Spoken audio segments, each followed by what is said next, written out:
Bismillah ar-Rahman ar-Rahim. In the year 621 CC, the Muslim community in Mecca, consisting of around 100 to 120 individuals, found itself in an extremely difficult position. They had lost their political and financial supporters, namely the Prophet's uncle and wife, peace be upon them, and faced different forms of persecution, such as attacks, incarceration, physical and psychological torture, and an imminent threat to their very existence.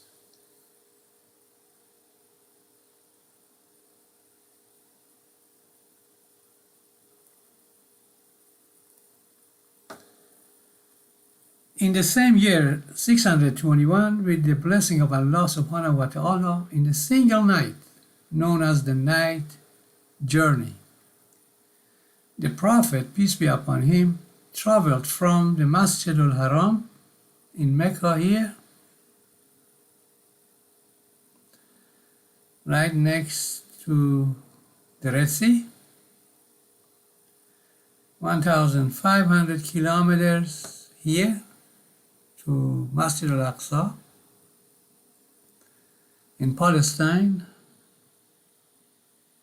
You can see a very strategic place over here. You know, on this map you can't find Israel because it didn't exist before. So here we have Masjid al-Aqsa. So the Prophet traveled from Masjid al-Haram in Mecca towards the Masjid al-Aqsa in Palestine, ultimately reaching the celestial realms and beyond that.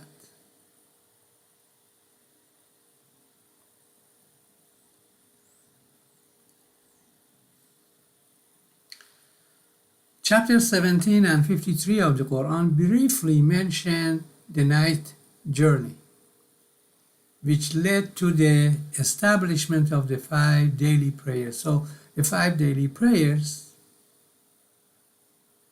came right after this travel.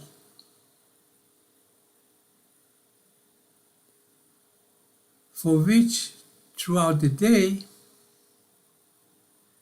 the suns, which is a star,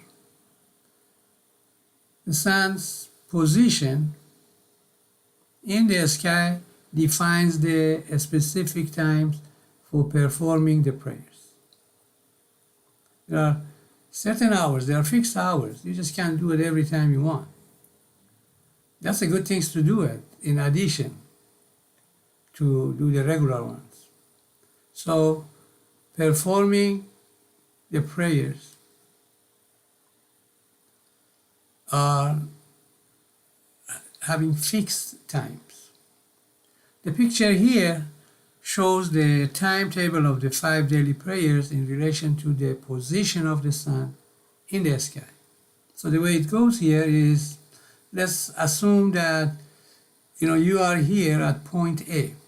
Okay, we know that the planet is rotating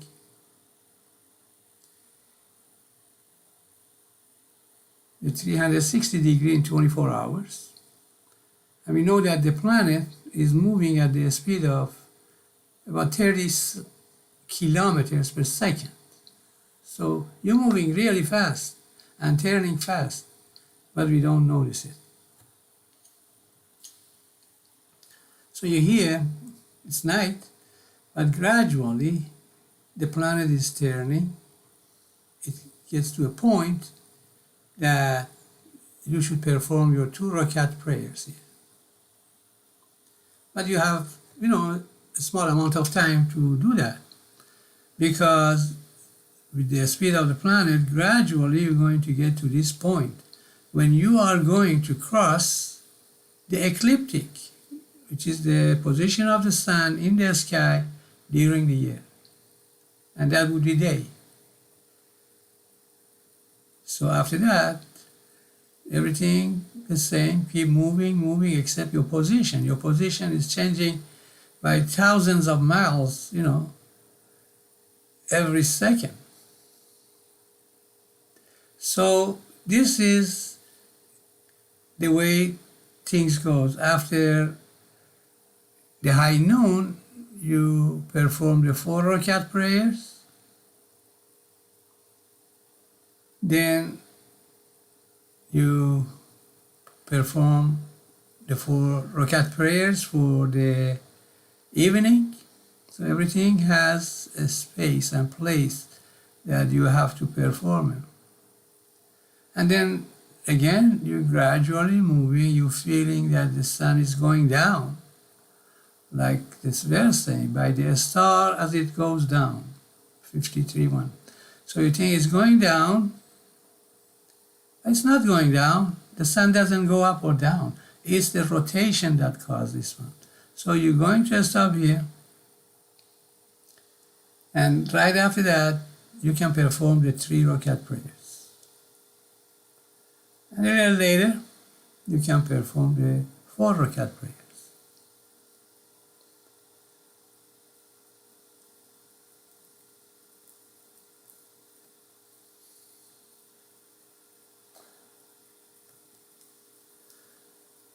The fine-tuned structure is about meaningful and beautiful relationships between all these elements that we have here. Chapter 17, chapter 53, 5 daily prayers. For example, right now we can see that there are exactly 35 chapters.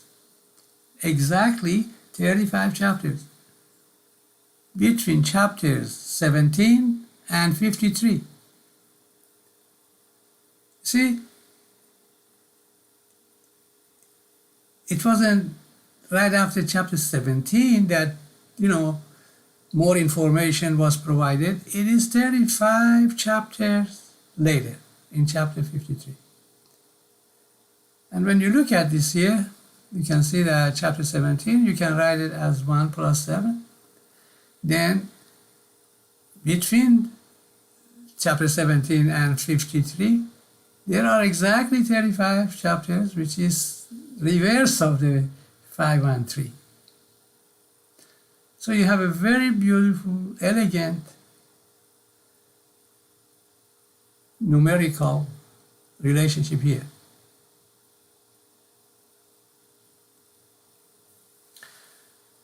Then we know that chapter 17 and 53 show a correlation in their respective context. And remember, this is 35 chapters later. They show correlation in their respective context. This has been known. Everybody knows that. Of course, everybody that works on these issues. And there is also a correlation between chapter 17 and the 5 daily prayers. Daily prayers came right after the night journey. So they are correlated. And this has been known too. And then we perform the 5 daily prayers based on the position of the sun, which is a star, in the sky throughout the day, which corresponds with chapter 53, which the first verse of it is a star. And these are taking place in an environment 1,400 years ago, a tribal environment, that Muslims were being tortured and killed and attacked. And they were struggling for their survival. How could they do that?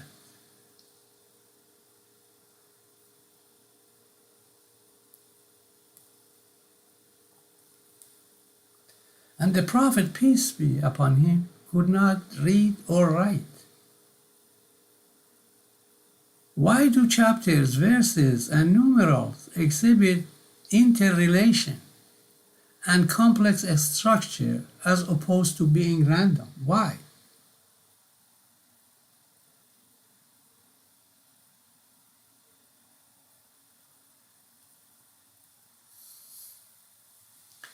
The Quran first introduces salat or prayer right after the mysterious word ghaib.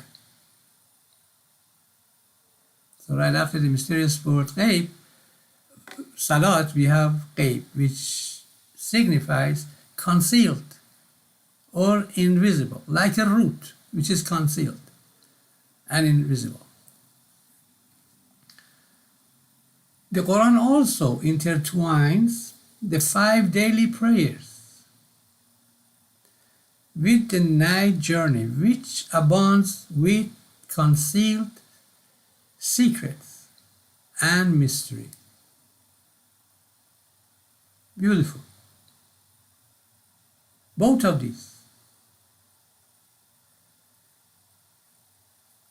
are forming this relationship of ghaib and seen, concealed, and prayer. They are correlated.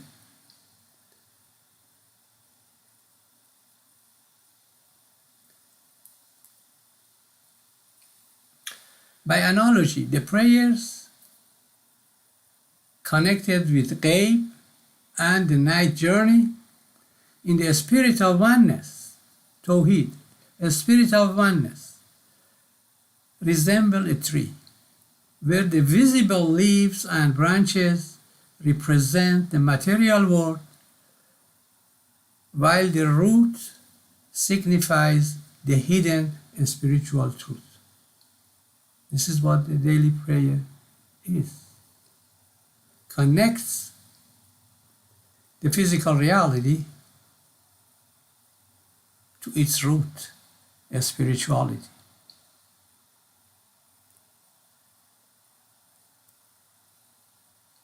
Indeed, beautiful, so peaceful. Indeed, prayers cannot, Indeed, prayers connect physical reality to its spiritual root. They do, as seen on the next page.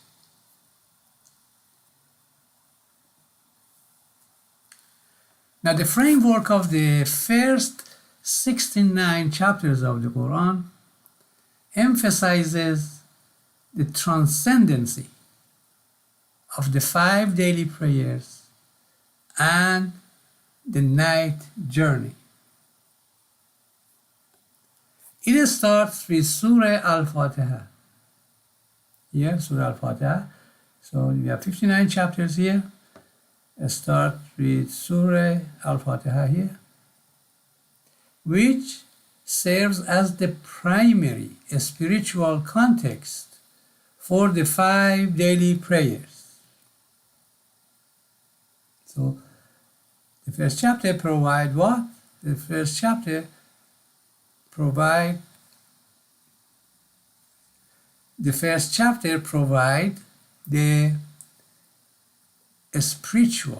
primary spiritual context of the daily prayers, and ends with the chapter of reality, which reflects on the nature of realities. Ask the question, how do you come to know what the reality is? What that sounds like? That sounds like that this reality is not reality. What makes you think what the reality is? This is verse 3 of chapter 69. And the 2 verses before that are also about reality. What is reality?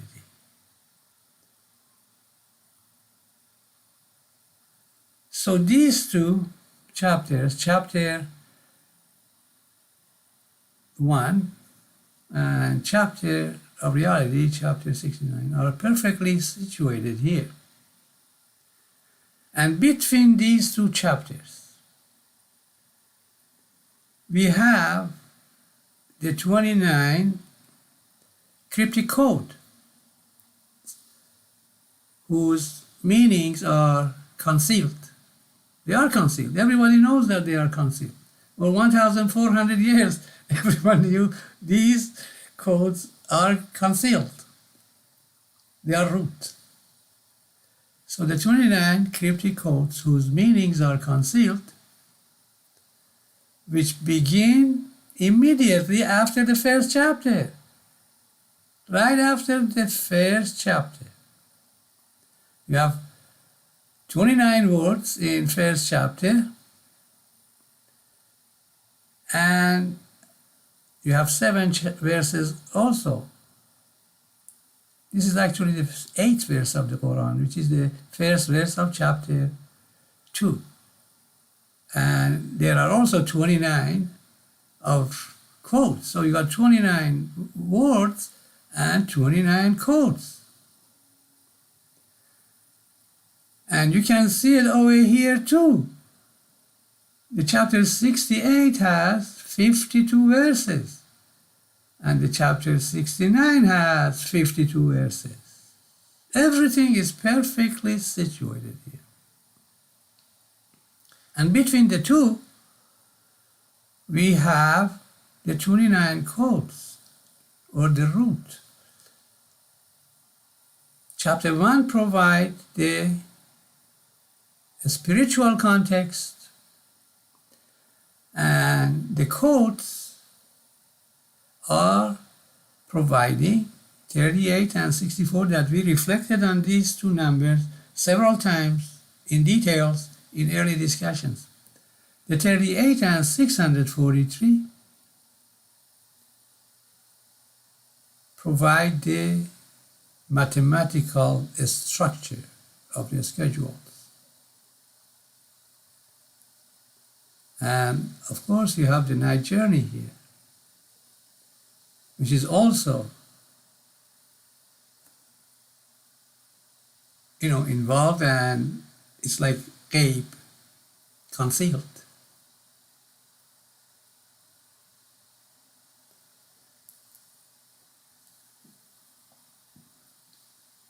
During my teaching of a physical geography course some years ago,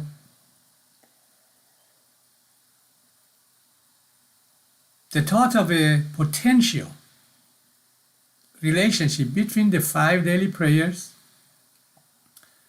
and the reason for the seasons and astronomy crossed my mind. You just can't help it.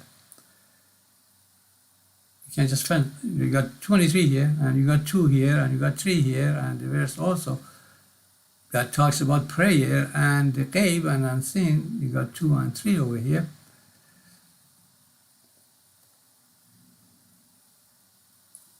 And they are both in astronomical twilight zone. These are the times that the equator that is passing and crossing the ecliptic. It crosses the ecliptic here, and it crosses the ecliptic here. And this is where you can see basically number 23. Of course, you see number 23 somewhere around year 5,400. Not now. Right now, it is 23.4, and it's decreasing. So, what happened, this question came to me, could the seasonal cycle relate to the 2 and 3 rakat prayers performed before the sunrise and after the sunset in the astronomical twilight zone? Could they?